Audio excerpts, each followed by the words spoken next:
ఒక పర్వదినాన దశరథుడు తన ముగ్గురు రాణులతో కలిసి ఋష్యశృంగుడు జరిపించి యజ్ఞం దగ్గర కూర్చున్నాడు. పెద్ద ఎత్తున అగ్నిని ప్రజ్వలింపచేసి అందులో హావిస్సులను సమర్పించాడు. ఇక్కడ హావిస్సులు అంటే యజ్ఞం చేసేటప్పుడు అగ్నిలో కాల్చే ఎగరబెట్టిన అన్నం, నెయ్యి మొదలైనవి. అప్పుడు అకస్మాత్తుగా అగ్ని నుండి ఒక దివ్య పురుషుడు చేతిలో గిన్నెతో ప్రత్యక్షమయ్యాడు. ఆ గిన్నెలో మహిమగల పాయసం ఉంది. నేను బ్రహ్మదేవుడు పంపగా వచ్చాను. నీ రాణులను ఈ పాయసం భుజించమను, నీ కోరిక నెరవేరుతుంది అని అన్నాడు ఆ దివ్య పురుషుడు దశరథుడితో.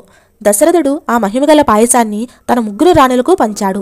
పాయసంలోని సగ భాగాన్ని కౌసల్యకి ఇచ్చి మిగిలిన దాన్ని 2 భాగాలు చేసి ఒక భాగం సుమిత్రకి ఇచ్చాడు. మళ్ళీ మిగిలిన దాన్ని 2 భాగాలు చేసి ఒక భాగం కైకేయికి ఇచ్చాడు. ఇంకొకసారి ఆలోచించుకొని చివరిగా మిగిలిన దాన్ని సుమిత్రకి ఇచ్చాడు. 1 సంవత్సరం గడిచాక కౌసల్యకి రాముడు, కైకేయికి భరతుడు జన్మించారు. పాయసంలోని 2 భాగాలు భుజించిన సుమిత్రకి లక్ష్మణుడు, శత్రుఘ్నుడు పుట్టారు.